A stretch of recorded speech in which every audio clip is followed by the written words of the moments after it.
Hay algo profundo y misterioso que sucede antes de que te des cuenta de que estás consciente de tu propia existencia, antes del primer pensamiento articulado que puedes nombrar como tuyo, antes de la palabra yo, que pronuncias miles de veces al día sin cuestionar qué significa realmente, antes incluso de la sensación subjetiva de estar vivo que experimentas como algo tan obvio y natural que nunca la examinas directamente. Respiras automáticamente sin decidir conscientemente cada inhalación y exhalación. Tus músculos se tensan y se relajan en patrones coordinados que permitieron a tus ancestros sobrevivir durante millones de años. Tus ojos se mueven rastreando movimiento y detectando amenazas antes de que tu mente consciente registre qué están viendo. Tu cuerpo actúa en el mundo con precisión milimétrica que ninguna computadora ha logrado replicar completamente.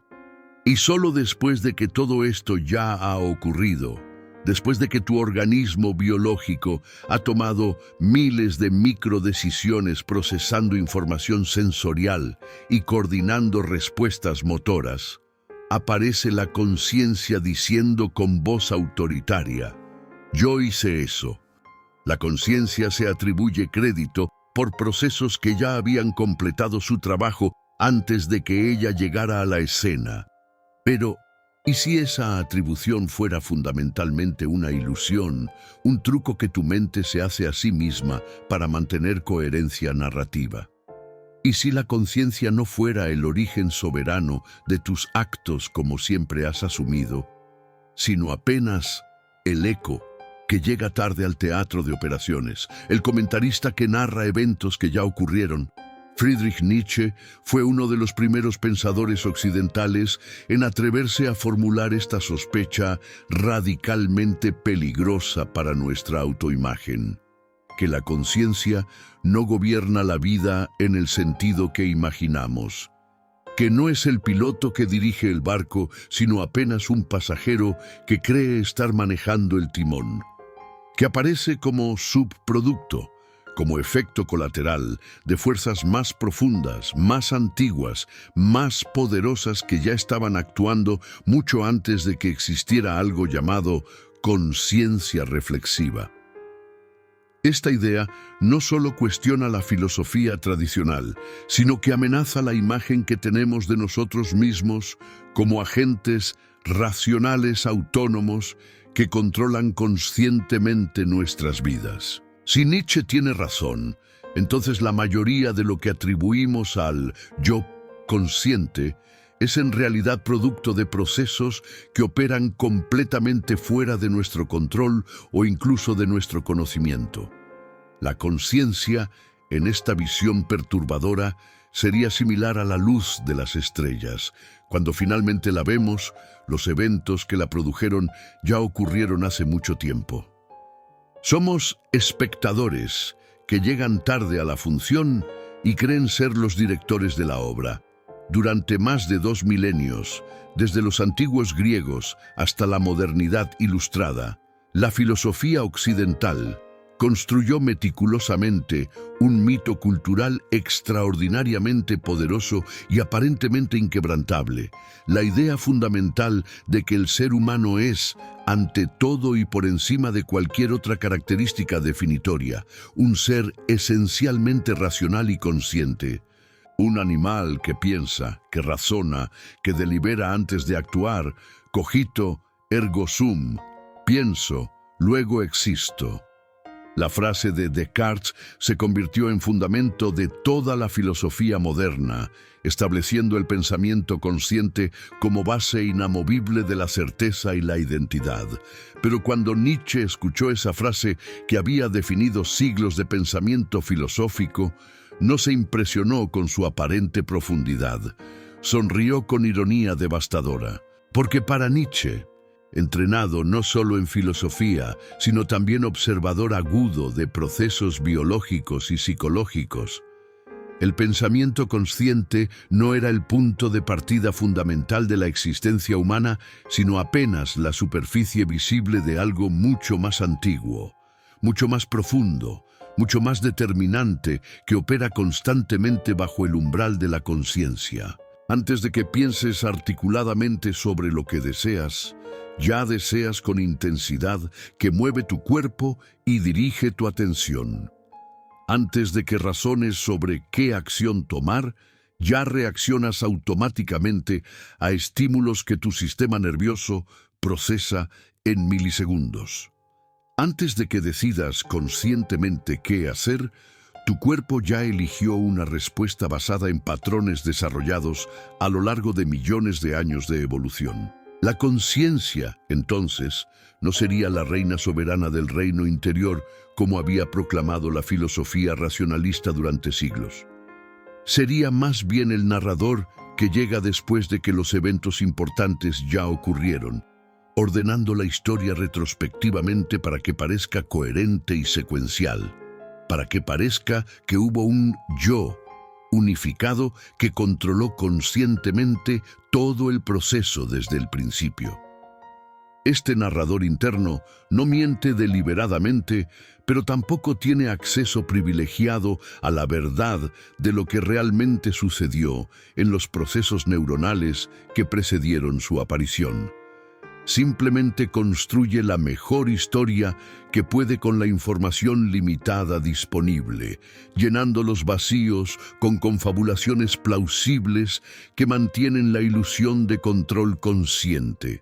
Nietzsche estaba invirtiendo completamente la jerarquía tradicional que había organizado el pensamiento occidental desde Platón. No es la mente racional la que gobierna el cuerpo irracional como jinete controla caballo. Es el cuerpo, con todos sus procesos biológicos automáticos, el que produce como efecto secundario eso que llamamos mente consciente. La razón no es ama, sino servidora. La conciencia no es causa, sino consecuencia.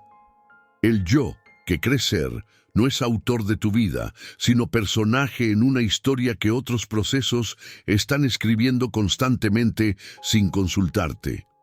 Esta inversión no es simplemente cambio de perspectiva, sino revolución completa en cómo entendemos la naturaleza humana. Esta comprensión tiene implicaciones devastadoras para toda la tradición ética occidental que había asumido que somos moralmente responsables porque controlamos conscientemente nuestras acciones mediante razón y voluntad.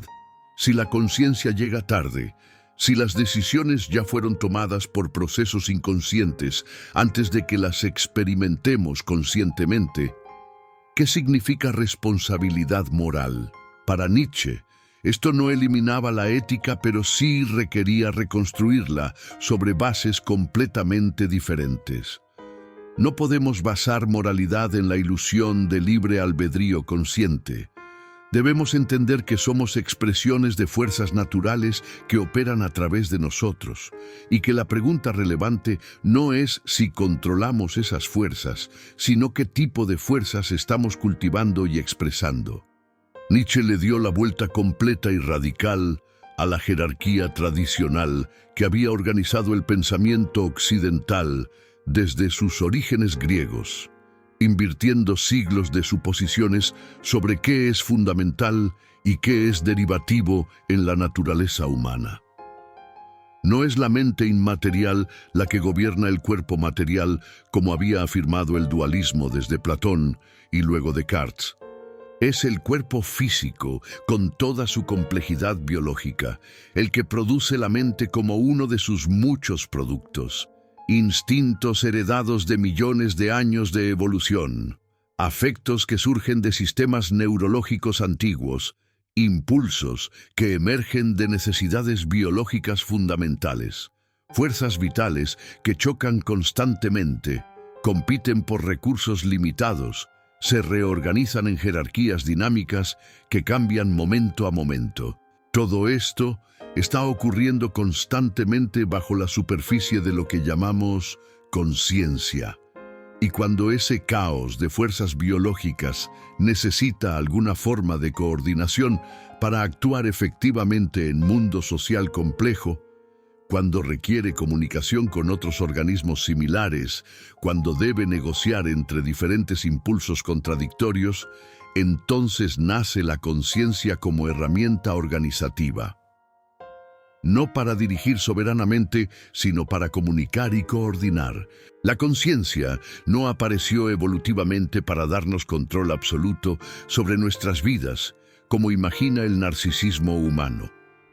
Surgió para facilitar vida social, para permitir coordinación entre individuos que debían cooperar para sobrevivir.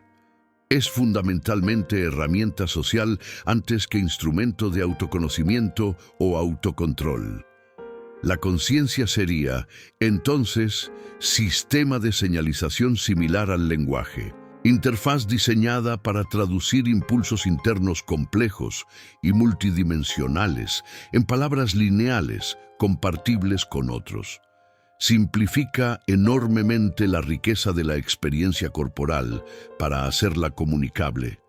Pero en ese proceso de simplificación pierde la mayor parte de la información original. Por eso, solo somos conscientes de pequeña fracción de lo que realmente está ocurriendo en nuestros sistemas nerviosos. Solo accedemos a lo que puede ser fácilmente dicho, a lo que puede ser convenientemente nombrado con vocabulario cultural disponible, a lo que puede ser efectivamente comunicado a otros usando lenguaje compartido. Todo lo demás, la vasta mayoría de nuestro procesamiento neural, permanece actuando en la sombra perpetuamente. Piensa en cuánta información procesa tu sistema visual cada segundo.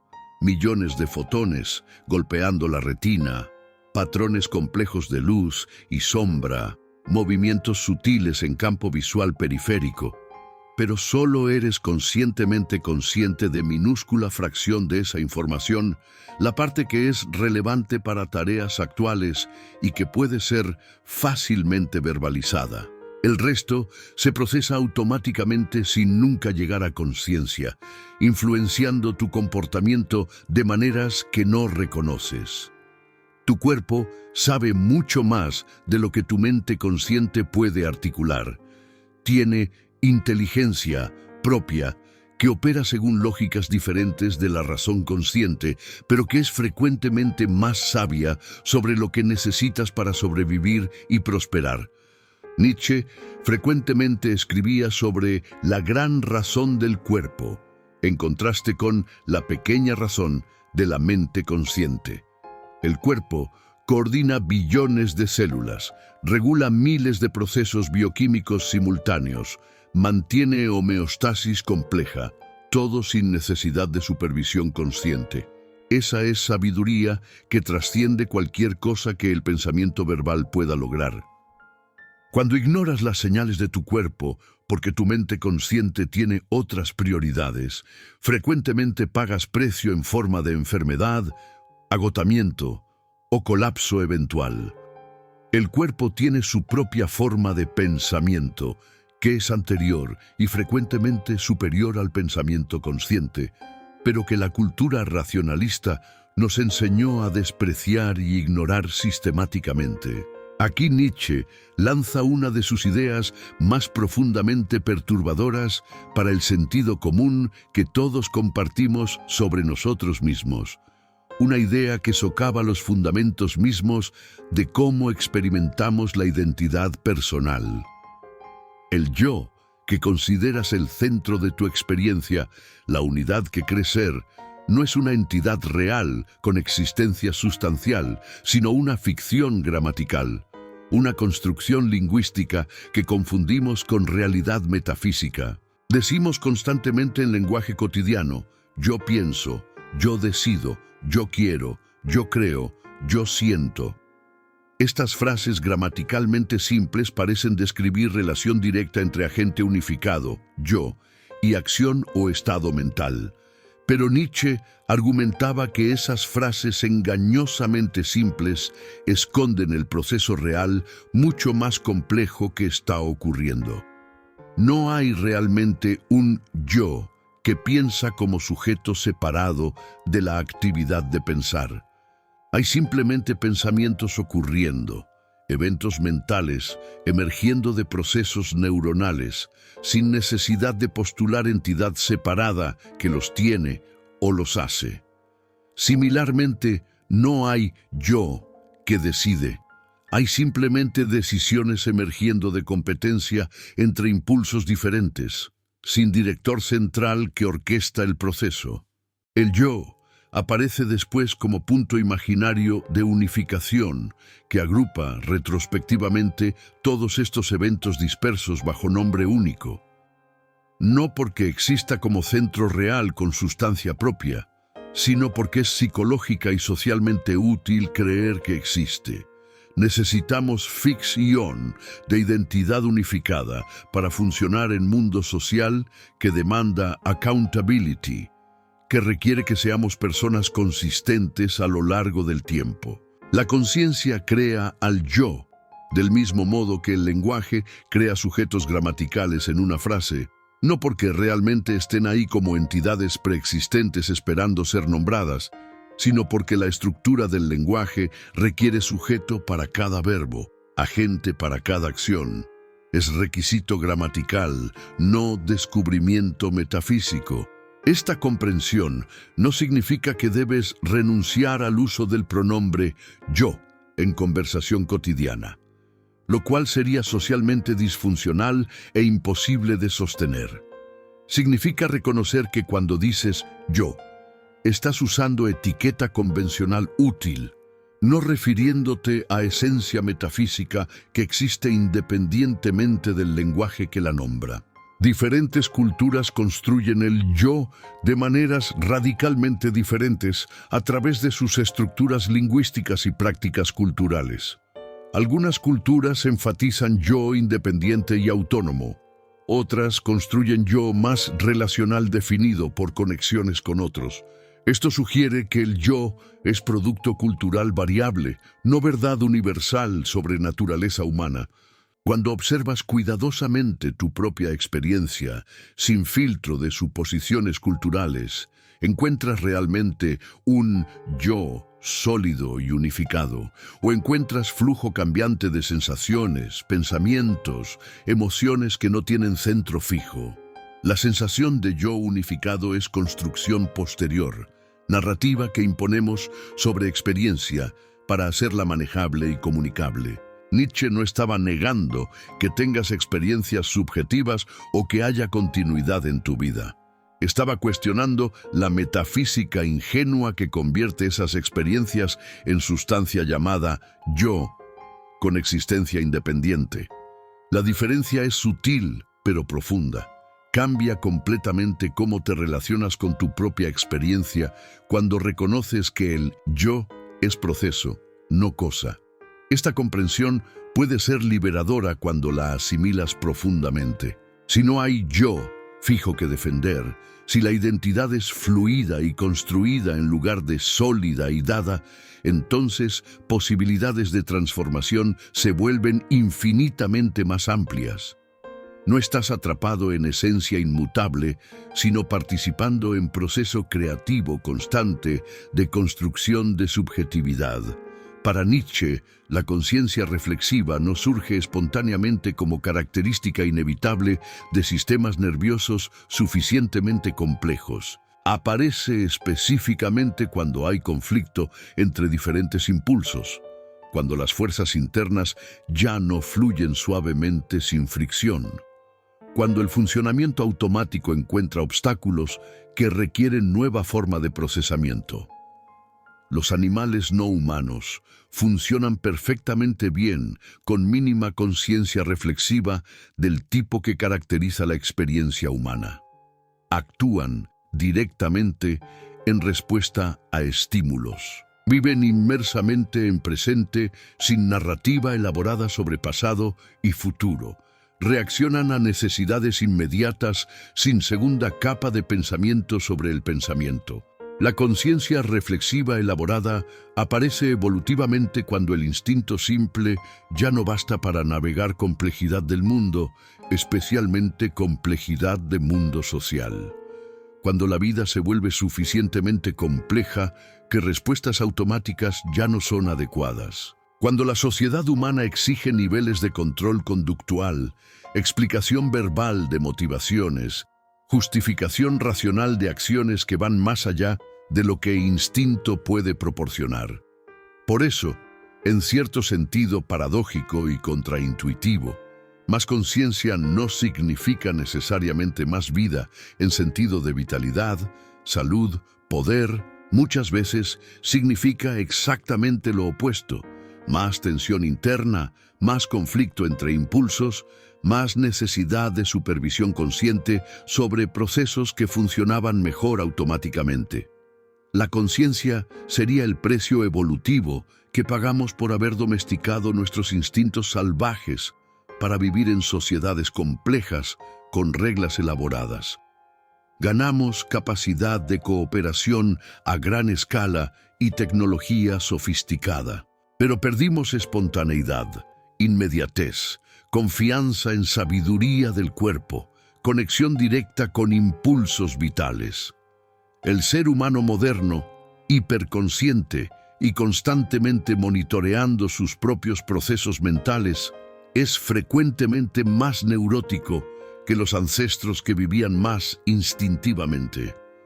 La autoconciencia puede convertirse en autocensura paralizante. La capacidad de reflexionar sobre nuestras acciones puede transformarse en rumiación obsesiva que impide acción efectiva. Nietzsche observaba que las personas más vitales, más creativas, más capaces de transformar el mundo, no son necesariamente las más conscientes de cada proceso mental. Frecuentemente son personas que pueden actuar desde profundidades sin necesitar comprensión consciente completa de por qué hacen lo que hacen. Confían en impulsos que la razón consciente no puede justificar completamente.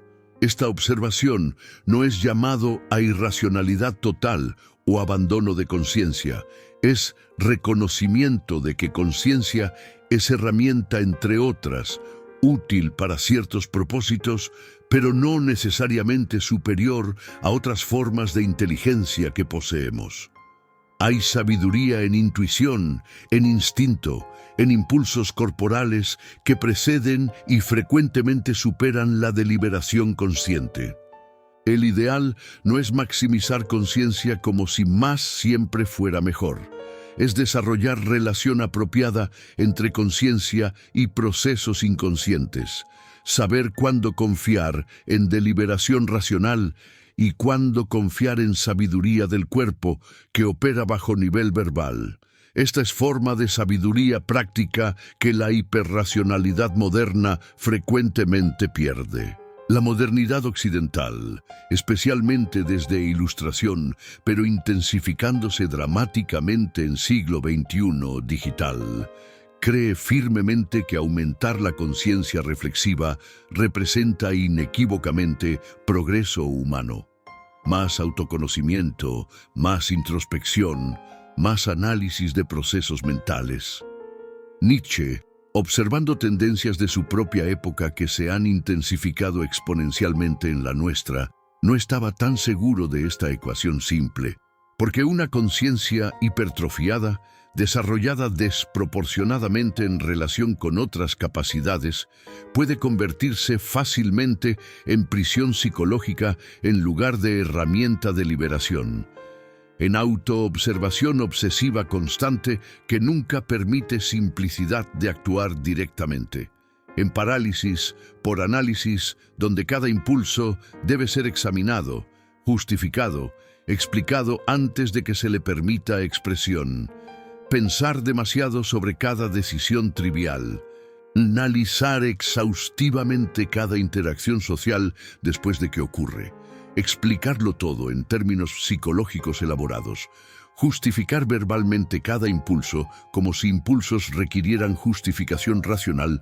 para ser legítimos. Esta hiperreflexividad no es libertad, sino nueva forma de esclavitud autoimpuesta. Esto no es vida que fluye, sino vida que constantemente se interrumpe a sí misma para examinarse. No es espontaneidad, sino actuación autoconsciente, donde cada gesto es monitoreado por observador interno crítico. No es presencia sino disociación, donde parte de ti siempre está comentando sobre experiencia en lugar de vivirla directamente. Nietzsche, contrario a muchas interpretaciones superficiales, no propone eliminar completamente la conciencia y regresar a estado puramente instintivo, imposible de alcanzar para seres humanos que ya cruzaron umbral de autoconciencia reflexiva. Propone algo más sutil y más difícil, descentrarla, quitarle el trono que ocupó ilegítimamente. Recordar constantemente que la conciencia no es el motor fundamental que impulsa tu vida, sino el reflejo posterior, el comentario que llega después de que eventos importantes ya ocurrieron. Esta comprensión no la hace menos valiosa, pero sí la pone en perspectiva apropiada, previene idolatría de conciencia que caracteriza tanto pensamiento moderno.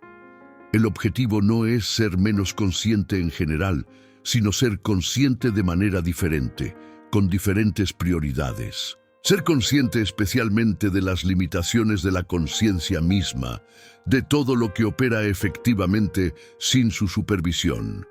Desarrollar humildad epistémica sobre cuánto realmente sabemos sobre nuestros propios procesos mentales. Esta aproximación requiere cultivar confianza en procesos que no son completamente transparentes a conciencia verbal. Permitir que cuerpo, con su sabiduría de millones de años de evolución, guíe acciones sin necesidad de explicación racional completa.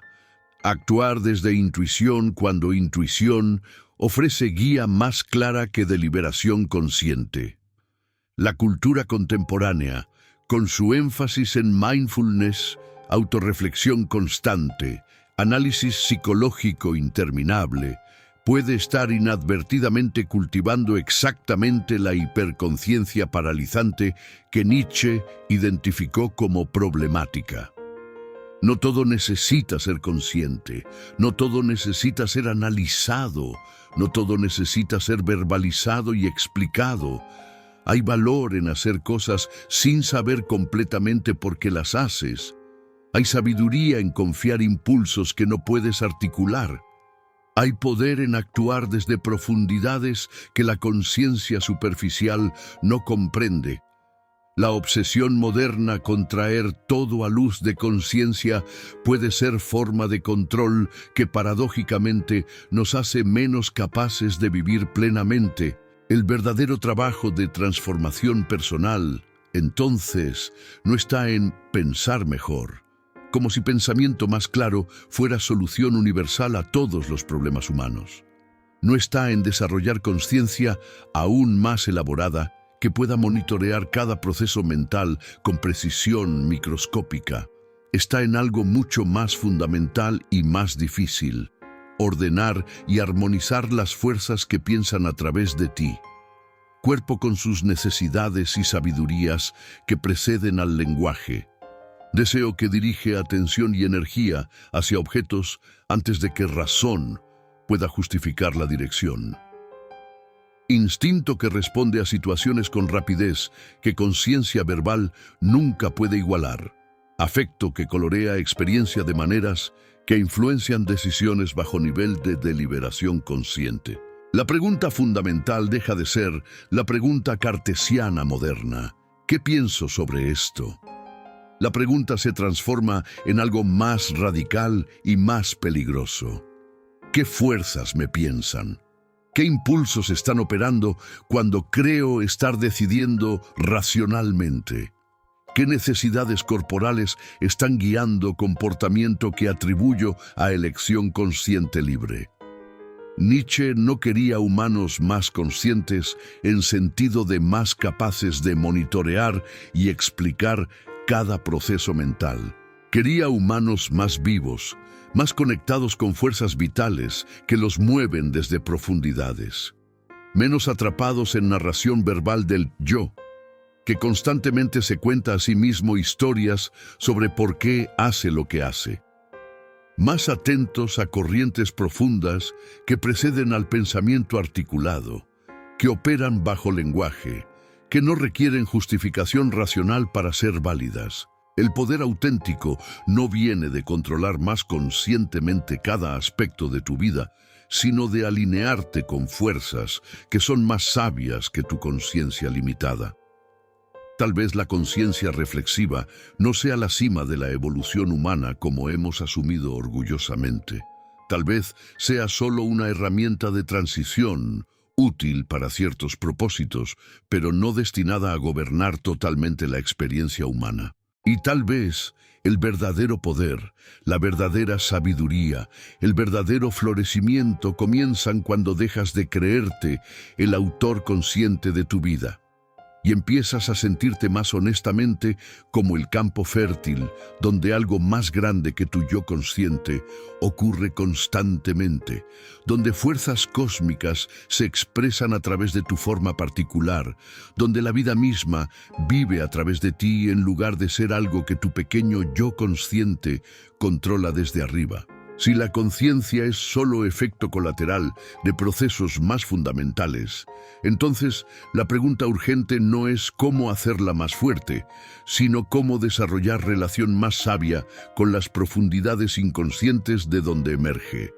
¿Qué parte de ti está viviendo, actuando, decidiendo cuando no estás pensando conscientemente sobre lo que haces? ¿Y qué pasaría transformadoramente si en lugar de intentar controlar cada vez más exhaustivamente la vida con la mente consciente, aprendieras a escuchar con humildad reverente lo que ya se mueve en ti sin necesidad de palabras, sin necesidad de explicación, sin necesidad de que tu yo consciente comprenda completamente o apruebe antes de permitir que se exprese? Si estas reflexiones sobre la naturaleza ilusoria del control consciente han perturbado tus certezas sobre quién eres y qué controlas, suscríbete al canal.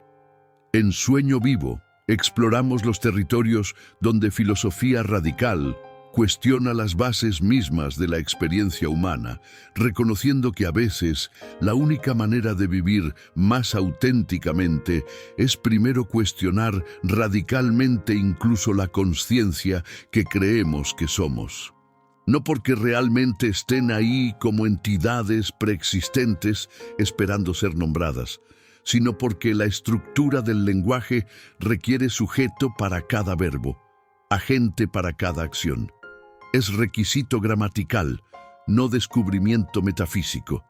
Esta comprensión no significa que debes renunciar al uso del pronombre yo en conversación cotidiana, lo cual sería socialmente disfuncional e imposible de sostener. Significa reconocer que cuando dices yo, estás usando etiqueta convencional útil, no refiriéndote a esencia metafísica que existe independientemente del lenguaje que la nombra.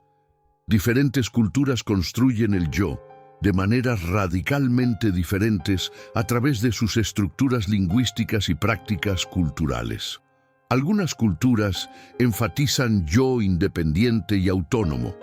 Otras construyen yo más relacional definido por conexiones con otros. Esto sugiere que el yo es producto cultural variable, no verdad universal sobre naturaleza humana. Cuando observas cuidadosamente tu propia experiencia sin filtro de suposiciones culturales, ¿encuentras realmente un yo sólido y unificado?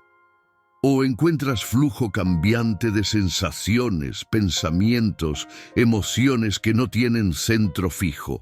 La sensación de yo unificado es construcción posterior, narrativa que imponemos sobre experiencia para hacerla manejable y comunicable.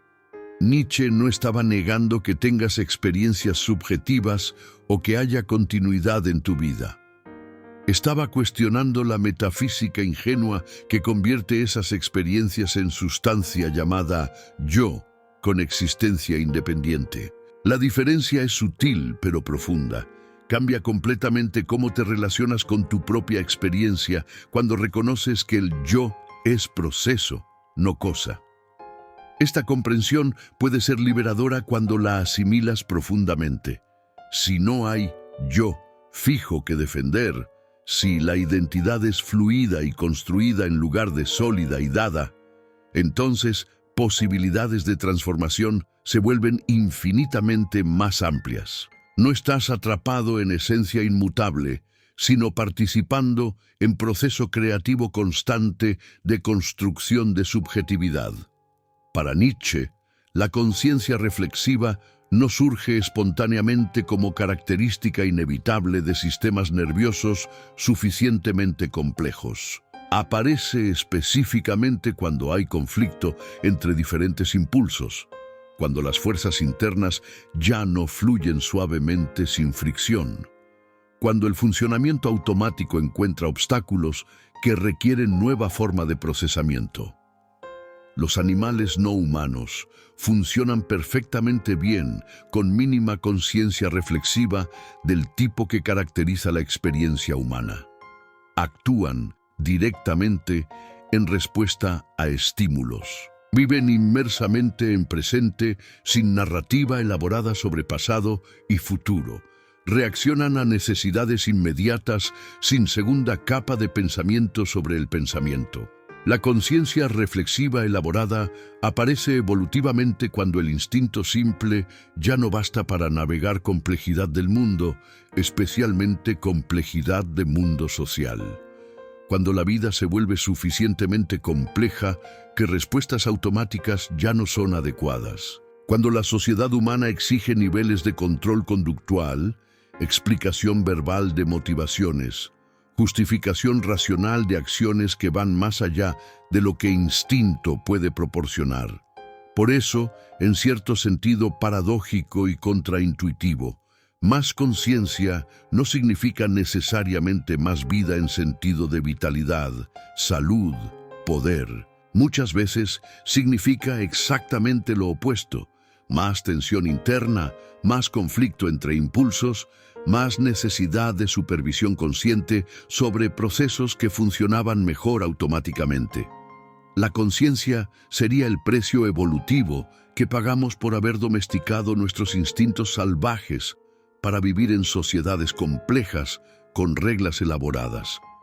Ganamos capacidad de cooperación a gran escala y tecnología sofisticada, pero perdimos espontaneidad, inmediatez, confianza en sabiduría del cuerpo, conexión directa con impulsos vitales.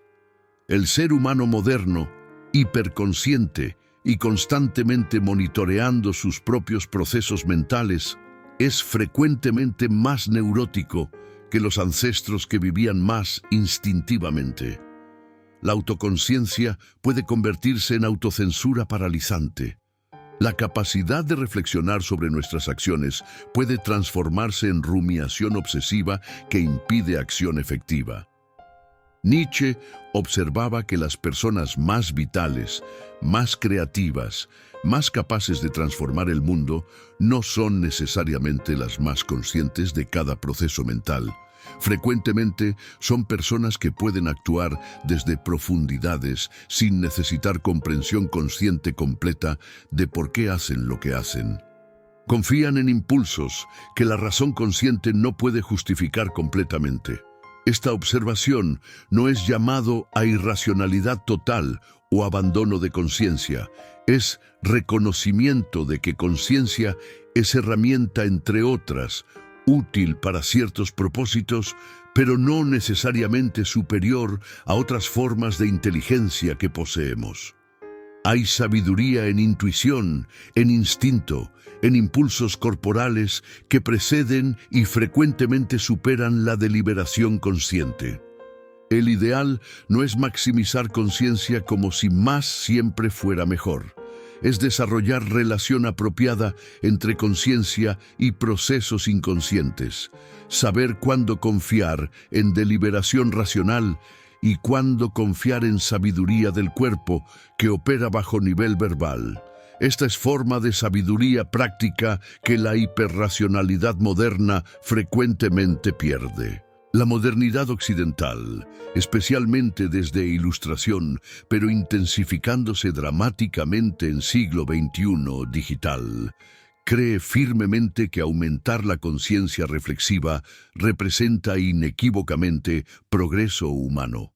Más autoconocimiento, más introspección, más análisis de procesos mentales.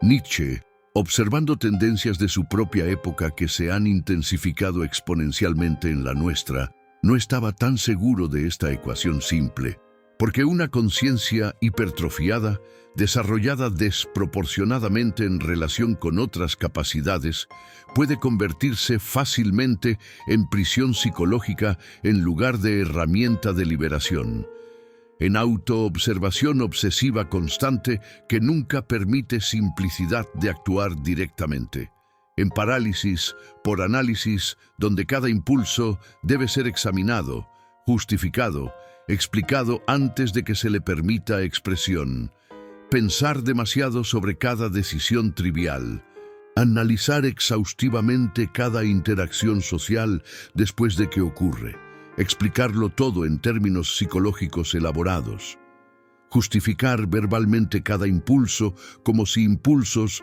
requirieran justificación racional para ser legítimos. Esta hiperreflexividad no es libertad, sino nueva forma de esclavitud autoimpuesta.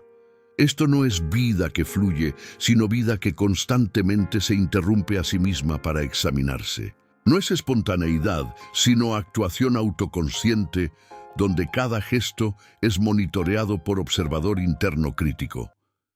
No es presencia, sino disociación, donde parte de ti siempre está comentando sobre experiencia en lugar de vivirla directamente. Nietzsche, contrario a muchas interpretaciones superficiales, no propone eliminar completamente la conciencia y regresar a estado puramente instintivo, imposible de alcanzar para seres humanos que ya cruzaron umbral de autoconciencia reflexiva. Propone algo más sutil y más difícil, descentrarla, quitarle el trono que ocupó ilegítimamente. Recordar constantemente que la conciencia no es el motor fundamental que impulsa tu vida, sino el reflejo posterior. El comentario que llega después de que eventos importantes ya ocurrieron. Esta comprensión no la hace menos valiosa, pero sí la pone en perspectiva apropiada, previene idolatría de conciencia que caracteriza tanto pensamiento moderno. El objetivo no es ser menos consciente en general, sino ser consciente de manera diferente, con diferentes prioridades. Ser consciente especialmente de las limitaciones de la conciencia misma, de todo lo que opera efectivamente sin su supervisión. Desarrollar humildad epistémica sobre cuánto realmente sabemos sobre nuestros propios procesos mentales. Esta aproximación requiere cultivar confianza en procesos que no son completamente transparentes a conciencia verbal. Permitir que cuerpo, con su sabiduría de millones de años de evolución, guíe acciones sin necesidad de explicación racional completa. Actuar desde intuición cuando intuición ofrece guía más clara que deliberación consciente. La cultura contemporánea, con su énfasis en mindfulness, autorreflexión constante, análisis psicológico interminable, puede estar inadvertidamente cultivando exactamente la hiperconciencia paralizante que Nietzsche identificó como problemática. No todo necesita ser consciente, no todo necesita ser analizado, no todo necesita ser verbalizado y explicado. Hay valor en hacer cosas sin saber completamente por qué las haces. Hay sabiduría en confiar impulsos que no puedes articular. Hay poder en actuar desde profundidades que la conciencia superficial no comprende. La obsesión moderna con traer todo a luz de conciencia puede ser forma de control que paradójicamente nos hace menos capaces de vivir plenamente. El verdadero trabajo de transformación personal, entonces, no está en pensar mejor, como si pensamiento más claro fuera solución universal a todos los problemas humanos. No está en desarrollar conciencia aún más elaborada que pueda monitorear cada proceso mental con precisión microscópica. Está en algo mucho más fundamental y más difícil: ordenar y armonizar las fuerzas que piensan a través de ti. Cuerpo con sus necesidades y sabidurías que preceden al lenguaje. Deseo que dirige atención y energía hacia objetos antes de que razón pueda justificar la dirección. Instinto que responde a situaciones con rapidez que conciencia verbal nunca puede igualar.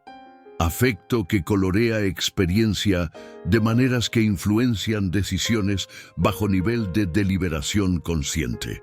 La pregunta fundamental deja de ser la pregunta cartesiana moderna. ¿Qué pienso sobre esto? La pregunta se transforma en algo más radical y más peligroso. ¿Qué fuerzas me piensan? ¿Qué impulsos están operando cuando creo estar decidiendo racionalmente? ¿Qué necesidades corporales están guiando comportamiento que atribuyo a elección consciente libre? Nietzsche no quería humanos más conscientes en sentido de más capaces de monitorear y explicar cada proceso mental. Quería humanos más vivos, más conectados con fuerzas vitales que los mueven desde profundidades. Menos atrapados en narración verbal del yo, que constantemente se cuenta a sí mismo historias sobre por qué hace lo que hace. Más atentos a corrientes profundas que preceden al pensamiento articulado, que operan bajo lenguaje, que no requieren justificación racional para ser válidas. El poder auténtico no viene de controlar más conscientemente cada aspecto de tu vida, sino de alinearte con fuerzas que son más sabias que tu conciencia limitada. Tal vez la conciencia reflexiva no sea la cima de la evolución humana como hemos asumido orgullosamente. Tal vez sea solo una herramienta de transición, útil para ciertos propósitos, pero no destinada a gobernar totalmente la experiencia humana. Y tal vez el verdadero poder, la verdadera sabiduría, el verdadero florecimiento comienzan cuando dejas de creerte el autor consciente de tu vida y empiezas a sentirte más honestamente como el campo fértil, donde algo más grande que tu yo consciente ocurre constantemente, donde fuerzas cósmicas se expresan a través de tu forma particular, donde la vida misma vive a través de ti, en lugar de ser algo que tu pequeño yo consciente controla desde arriba. Si la conciencia es solo efecto colateral de procesos más fundamentales, entonces la pregunta urgente no es cómo hacerla más fuerte, sino cómo desarrollar relación más sabia con las profundidades inconscientes de donde emerge.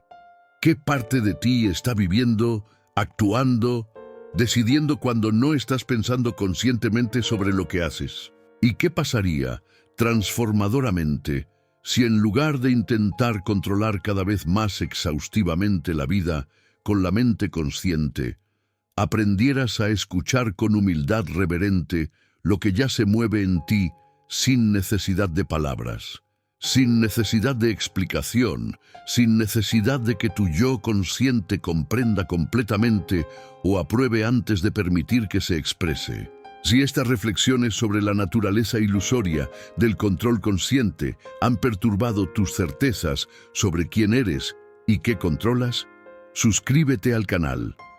En Sueño Vivo, exploramos los territorios donde filosofía radical cuestiona las bases mismas de la experiencia humana, reconociendo que a veces la única manera de vivir más auténticamente es primero cuestionar radicalmente incluso la conciencia que creemos que somos.